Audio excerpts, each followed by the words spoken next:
And welcome to your online session on dictatorship. Dictatorship is again a kind of government. जैसे हमने last lecture में democracy देखा था जो हमारे इंडिया में फॉलो अप होती है, उसी तरीके से हमारे वर्ल्ड में कुछ कंट्रीज है जहाँ पे डिक्टेटरशिप फॉलो होती है। ये जो सेकंड पिक्चर आप देख रहे हैं, ये एक डिक्टेटर की पिक्चर है और आगे हम इसके बारे में बात भी करेंगे।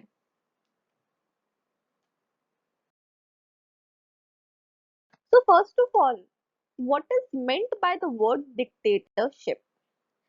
So, in the words of Ford, dictatorship is the government of one man who has not obtained his position by inheritance, but either by force or by consent, and normally by a combination of both.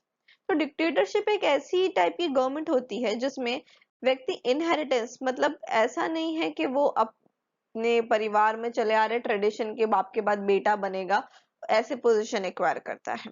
वो position या तो acquire करता है force से, मतलब physical exercise of force, या फिर दूसरों की कंसेंट से, या फिर दोनों के कॉम्बिनेशन से वो ये पोस्ट एक्वायर करता है।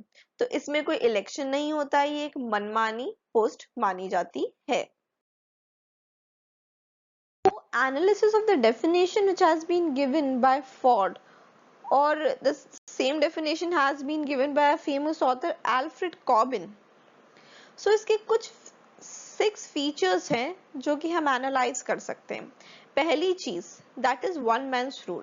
अगर हम डेमोक्रेसी से कंपेयर करें तो डेमोक्रेसी में हर एरिया से, हर स्टेट से एक रिप्रेजेंटेटिव होता है जो गवर्नमेंट में जनता को रिप्रेजेंट करता है, और सारे रिप्रेजेंटेटिव्स मिलकर ही सरकार बनाते भी हैं।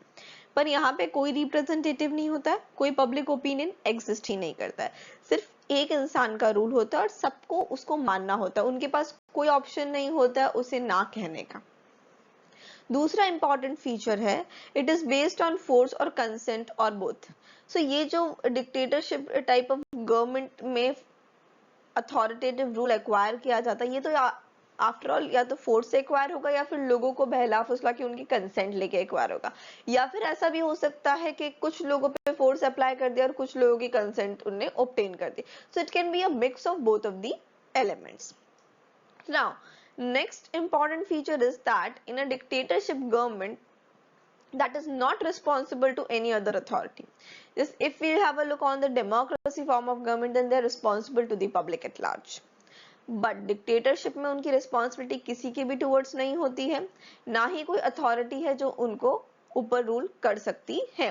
जैसे हमारे डेमोक्रेसी गवर्नमेंट में 2 टायर गवर्नमेंट होती है, so central government can also try to balance and keep an eye on the state government, और इसके ऊपर भी हम जाके देखें तो प्रेसिडेंट की पोस्ट भी होती है। So there is a check and balance mechanism in a democratic form of government. But dictatorship में देखा जाए तो कोई रिस्पॉन्सिबिलिटी नहीं है, कोई चेक एंड बैलेंस नहीं है, कंप्लीट आर्बिट्रेरीनेस से मनमाने तरीके से काम किया जाता है। Next is unlimited powers. Now, in a democratic form of government, as we had a look, there was a complete distribution of power and a separation of power. कोई भी एक व्यक्ति दूसरे व्यक्ति के पावर्स में एनक्रोच भी नहीं कर सकता है, ना उसको ओवरराइड कर सकता है। सेंट्रल गवर्नमेंट का अपना एक अलग पावर है, स्टेट गवर्नमेंट का अलग पावर है, हर पोस्ट का अपना एक अलग काम है। लेजिस्लेचर अपना काम करती है लॉ बनाने का, एग्जीक्यूटिव इम्प्लीमेंटेशन का करता है, कोई किसी के पावर पर इंक्रोचमेंट नहीं करता है। पर डिक्टेटरशिप गवर्नमेंट में अनलिमिटेड पावर एक व्यक्ति के हाथ में दे दिया जाता है, and which leads to abuse of power as well. Next feature is in a dictatorship form of government, it runs administration authoritatively but not as per the law. So dictator runs the administration authoritatively, मतलब dictator अपनी मर्जी अनुसार arbitrary form में अपनी government को चलाता है, अपने अकॉर्डिंग उसे चलाता है। क्या लॉ कहता है, क्या सही है, क्या गलत है, उससे उसे कोई फर्क नहीं पड़ता है। जो डिक्टेटर ने कह दिया that is the final rule of the land और the law of the land. So dictator के वर्ड्स के ऊपर या आगे पीछे कुछ और एग्जिस्ट नहीं करता है। Next and the most highlighting feature of dictatorship is the tenure is not fixed. Democracy में the tenure is always fixed, but dictatorship में there is no fixed tenure. Dictator का मन चाहे तो वो पूरी जीवन भर रूल करेगा जब तक उसकी मौत नहीं होती, और उसके बाद उसका बेटा रूल करेगा। पर डेमोक्रेसी में इलेक्शन होते हैं टेन्योर्स के अकॉर्डिंग, बट यहाँ पे कोई टेन्योर नाम का चीज ही एग्जिस्ट नहीं करती है। Next is what were the causes of the rise of this dictatorship form of government. एकदम से तो ये आई नहीं है, तो धीरे धीरे कुछ ऐसे इवेंट्स हुए जिससे dictatorship of form of government को बढ़ावा मिला और ये एग्जिस्टेंस में आई। So there are 5 causes basically जिनके कारण ये dictatorship form of government existence में आई है। पहला was the outbreak of the first world war। जब हमारा फर्स्ट वर्ल्ड वॉर हुआ था उसने एक तरीके से रास्ता दे दिया था डिक्टेटरशिप फॉर्म ऑफ गवर्नमेंट को, और we can say it has initiated seeds और the way to form a dictatorship form of government.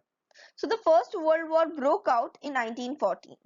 So 1914 में पहला वर्ल्ड वॉर हुआ था।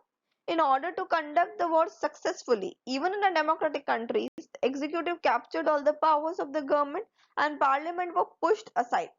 जहाँ पे डेमोक्रेटिक फॉर्म ऑफ गवर्नमेंट थी उन्हें भी फर्स्ट वर्ल्ड वॉर के टाइम क्या किया, उन्होंने पार्लियामेंट को एक तरफ रख दिया और एग्जीक्यूटिव ने सारा पावर अपने हाथ में ले लिया और अपनी मनमानी चलानी चालू करी। So there was no regard for the freedom of rights of the people। उन्हें कोई लेना देना नहीं था फर्स्ट वर्ल्ड वॉर के टाइम के लोगों के राइट्स क्या होते हैं, लॉ क्या कहता है। उनके जो मन में आया उन्हें वो किया। उनका सिर्फ एक ऑब्जेक्टिव था कि हमें इस वर्ल्ड वॉर को अपने फेवर में जीत के दिखाना है। So as such democracy received a severe setback. तो इससे क्या हुआ, डेमोक्रेसी का जो फंडामेंटल्स थे डेमोक्रेटिक फॉर्म ऑफ गवर्नमेंट के वो धीरे धीरे खत्म होते गए। और यू कैन से ये जो इवेंट था फर्स्ट वर्ल्ड वॉर के टाइम जो गवर्नमेंट ने बिहेव किया, it was totally different unexpected from a democratic form of government. So that's why also there was a requirement of dictatorship form of government, and government also behaved in a dictatorship form only. So it laid down a seeds for the dictatorship form of government. Next was the Treaty of Versailles of 1990s, which was based upon injustice. ना 1919 में एक treaty sign करी गई जिसका नाम था treaty of Versailles. So this treaty of Versailles, जिसको हम पेरिस पैक्ट के नाम से भी जाना जाता है, that was completely based on injustice. वो अन्याय के ऊपर ही बनी थी। So according to this treaty Germany was bifurcated into 2 parts. अब इस ट्रीटी के अनुसार जर्मनी को 2 हिस्सों में डिवाइड किया गया and they were handed over to France, और उन 2 हिस्सों को फ्रांस को हैंड ओवर कर दिया। Schizophrenia, Denmark, Poland, League of Nations को हैंड ओवर कर दिया गया था। Beside all this, a sum of euro 6,600 million was imposed as a war indemnity on Germany। इसके अलावा भी जर्मनी के ऊपर यूरो 6,600 मिलियन का पेनल्टी लगाई गई वॉर इंडेमनिटी के नाम पर, जो भी एक तरीके से नाजायज पेनल्टी ही थी उस वक्त। So all this compelled the people of Germany to think that only a strong government could bring about unification of the country। So इन सारी चीजों के होने से, लाइन ऑफ इवेंट्स के कारण जो जर्मनी में रहने वाले लोग थे उनको लगा कि सिर्फ एक स्ट्रॉन्ग गवर्नमेंट ही इनको इन सारे अन्याय से बचा सकती है। So strong government could bring about unification of the country, मतलब यूनिफॉर्मिटी ला सकती है एक strong government, and payment of reparation could be avoid. और इसी चीज से ये जो बिना मतलब की पेनल्टी थी इसको भी अवॉइड किया जा सकता है। So इसीलिए Hitler assumed power in 1933, and because of this Hitler came in power in 1933। So according to the secret treaty of London, Italy was to be given a new territory। अब जो London की secret treaty हुई थी उसके according तो Italy को नई territory मिलने वाली थी। Yet after winning world War one, फिर भी वर्ल्ड वॉर वन जीतने के बाद the government of England and France did not fulfil that obligation. अब उन्हें कहा था इटली को नई ट्रीटी मिलेगी, नई टेरिटरी मिलेगी, पर उन्हें अपनी ऑब्लिगेशन इंग्लैंड और फ्रांस ने वॉर जीतने के बाद पूरी नहीं करी। So in all Italy suffered a heavy loss in World War one. इसी कारण से इटली को बहुत बड़ा नुकसान हुआ वर्ल्ड वॉर वन में, and that was very disappointing as well। So people believed that only a strong and powerful government could be effective at that stage। So वहां की जनता को भी ये लगने लगा कि स्ट्रॉन्ग और पावरफुल गवर्नमेंट ही उन्हें ऐसी अन्याय से, ऐसी एक्सप्लॉयटेशन से बचा सकती है। So इसलिए इटली में मिज़ोलिनी रूल आया 1922 में। सो ये ट्रीटी ऑफ वर्सलीस ने एक तरीके से पूरा खुला रास्ता दे दिया था, और उसी के कारण एक तो हिटलर का रूल आया और फिर इटली में मुसोलिनी का रूल आया या फिर स्थापित हुआ। Third cause was incompetence of democratic government. So जो डेमोक्रेटिक गवर्नमेंट थी, जैसे मैंने आपको बताया था, उन लोगों ने भी डेमोक्रेटिक फॉर्म ऑफ गवर्नमेंट होने के बाद भी डिक्टेटर्स की तरह से बिहेव करना चालू कर दिया था। So they became incompetent while behaving in favor of the First World War. So due to this incompetency, after World War I, democratic government were established in Germany and Italy. World War I के बाद democratic government Germany और Italy में established हुई, और they had to face many crises from the very beginning, और उसके बाद उन्हें बहुत सारे crises भी face करे. There was the problem of the unification of the motherland and the economic depression in the Germany. So democratic government में uniformity of laws का problem था, economic depression था because वो fine impose कर दिया गया था इतना बड़ा वाला. In Germany, the Jews were traitors and they advanced money at a high rate of interest to France. अब जर्मनी में Jews कपटी थे और वो high rate of interest पे फ्रांस को पैसे दिया करते थे वॉर के वक्त.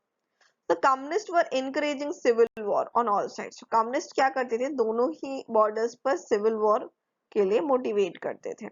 And they were resorting to strikes. और war नहीं होता था तो वो strikes करते थे. So this hit the economy very badly. So ये जो सारी situation थी, इससे economy पे बहुत गलत effect पड़ा. The democratic government of Germany could not do anything between 1920 and 1933. तो अब democratic government तो कुछ कर ही नहीं पाई 1920 से 1933 में. At last क्या हुआ, Hitler's Nazi party came to power. फिर इसके बाद हिटलर की नाजी पार्टी पावर में आई and it was determined to root out all these evil. उन्होंने सोच रखा था कि हम सारी ये जो गलत प्रथाएं यहाँ पे चल रही है हम इन सबको हटा के छोड़ेंगे. उसी तरीके से in Italy too democratic government was established after World War one. अब इटली में भी वर्ल्ड वॉर वन के बाद डेमोक्रेटिक गवर्नमेंट एस्टैब्लिश तो हुई थी, but this could not solve the political economic problem. वो भी ये पॉलिटिकल इकोनॉमिक प्रॉब्लम को सॉल्व नहीं कर पाई थी. So Mussolini ended the democratic government. अब Mussolini पार्टी ने democratic government को end किया with the help of his fascist party and solved the political economic problems of dint of his own ability and strength. और फिर fascist party का rule आया और उन्हें अपने अनुसार उन problems को sort out किया. So this is how the democratic form of government became incompetent. Next is lack of democratic traditions. So there was a lack of democratic traditions in Italy, Germany, Russia, Portugal, and even Spain. The people became restive and they transferred all their rights to dictators. अब लोग इतने परेशान हो चुके थे democratic form of government से, इतने unsatisfied थे कि उन्होंने अपने सारे rights dictators को frustration में आके दे दिए. So there was no democratic tradition which was left in the people itself. उनकी स्पिरिट से डेमोक्रेसी खत्म ही हो चुकी थी अन्याय सह सह के. Next cause is inability to secure economic liberty. अब उन्हें तो मौका दिया ही था, चाहे इटली में हो या फिर आप जहां पे हिटलर स्टैब्लिश हुए थे फ्रांस में, वहां पे कह लीजिए दोनों ही जगह वर्ल्ड वॉर वन के बाद तो डेमोक्रेटिक गवर्नमेंट को ही मौका दिया गया था. पर क्या डेमोक्रेटिक गवर्नमेंट कहीं से भी इकोनॉमिक लिबर्टी ला पाई? क्या उन्हें लोगों को कर्जे से आजादी दिला पाए?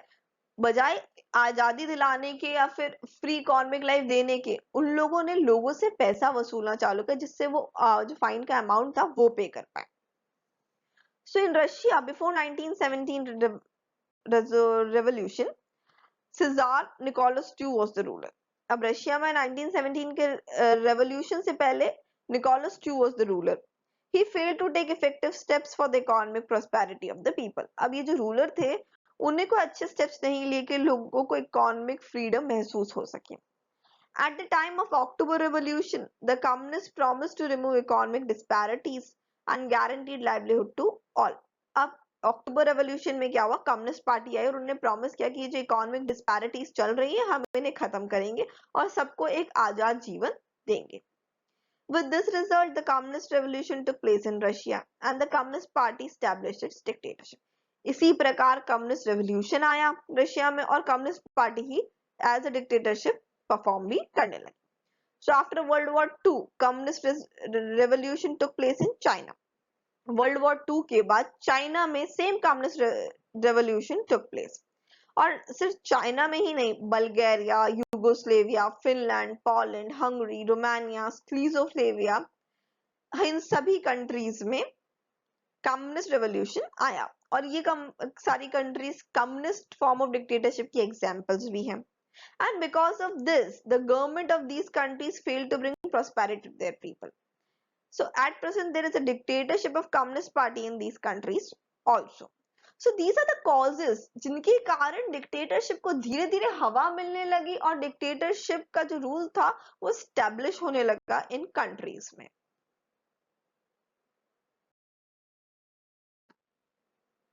Now, modern dictatorship. Modern dictatorship जो है होती है वो 1919 and 1939 के between there was a great reaction to this. Means there was a great reaction against the democracy as such, and dictatorship was established because of the result of the same. Or not only in Turkey, Kamal Pasha established his dictatorship in 1921. He remained in power till his death in 1938. Turkey में भी 1990 में कमल पाशा ने अपना rule establish किया। He was also dictatorship. और ऐसा नहीं था कि उनसे लोगों ने अनसेटिस्फाइड होकर उस फॉर्म ऑफ गवर्नमेंट को हटा दिया या फिर उसके खिलाफ आंदोलन किया। इंस्पाइट ऑफ इट उनके मरने तक 1938 तक उनने वहां पर रूल किया। Mussolini abolish democracy in Italy. अब मुसोलिनी ने इटली में डेमोक्रेसी को खत्म कर दिया पूरी तरीके से 1922 में। And Mussolini became a dictator over there. अगर स्पेन की बात करी जाए तो in Spain Primo de Rivera became dictator. The man Primo de Rivera became a dictator from 1923 to 1939. इस ड्यूरेशन में Primo de Rivera was the dictator. Portugal general Carmona में भी डिक्टेटर्स ही थे जो 1926 से लेके 1933 तक उनने राज किया। यूगोस्लेविया की बात करें तो emperor Alexander established his dictatorship यूगोस्लेविया में। अलेक्जेंडर एम्परर ने अपनी डिक्टेटरशिप को स्थापित किया 1929 में। And he ran the administration without a parliament. बिना पार्लियामेंट के उन्होंने एकदम धनाधन अपनी एडमिनिस्ट्रेशन स्टैब्लिश करी और वहां पे रूल किया।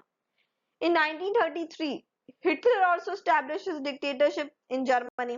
1933 में जैसे मैंने आपको बताया था हिटलर ने जर्मनी में राज स्थापित किया अपना एज अ डिक्टेटर, और वो पावर में भी रहे 1944 तक, पूरे एक डिकेड तक। Lenin established the dictatorship of Communist Party. अब लेनिन ने कम्युनिस्ट पार्टी की डिक्टेटरशिप रशिया में स्टैब्लिश करी after the revolution of 1970। Second world war के बाद की बात करी जाए, so after the second world war China, Yugoslavia, Bulgaria, Romania, Hungary, Poland, Slovakia, East Germany, Finland and Lithuania, जिसको ईस्टर्न यूरोप के नाम से भी जाना जाता है, इन सभी जगह डिक्टेटरशिप कम्युनिस्ट पार्टी की स्टैब्लिश हो चुकी थी। अगर कुछ सालों के बाद की बात अगर देखा जाए तो मिलिट्री डिक्टेटरशिप का भी कंसेप्ट आने लगा। And military dictatorship was also established in some countries. Pakistan के बारे में तो हम सभी जानते हैं कि वहां पे मिलिट्री डिक्टेटरशिप हुआ करती थी। Bangladesh is also example of it. Nigeria, Sudan, Burma, Ghana, Indonesia, these are the countries जिनके अंदर मिलिट्री डिक्टेटरशिप रही है। Even in some countries of South America, Chile, Panama, Argentina and Brazil also, there are military dictatorship. There was a rule of military dictatorship. Now civilian rule has been restored in Argentina and Brazil. Argentina और Brazil में civilian rule established हो चुका है. The largest countries of Latin America also. Military revolutions took place in these countries and the administration was run by military dictators. Military dictatorship भी इन countries में established हुई, administration जो थी वो मिलिट्री डिक्टेटर्स के द्वारा कैरी होने लगी। सो इसी तरीके से ये मॉडर्न डिक्टेटरशिप का कंसेप्ट आया। इसमें सिर्फ डिक्टेटर्स नहीं थे, सिर्फ हिटलर और नाजी गवर्नमेंट ही एग्जिस्ट नहीं करती थी, एक कम्युनिस्ट पार्टी का एक अलग से नया कंसेप्ट भी आ गया जिसने डेमोक्रेसी को एक तरीके से पूरे किनारे पे लाथी मार दी थी। और आज भी देखा जाए तो चाइना में कम्युनिस्ट पार्टी का ही रूल है। अगर किसी को चाइनीज गवर्नमेंट को चलाना है और इलेक्शन जीतना है तो उनको कम्युनिस्ट पार्टी का ही मेंबर बनना पड़ता है। So still till now in many of the countries this communist party is on a hike.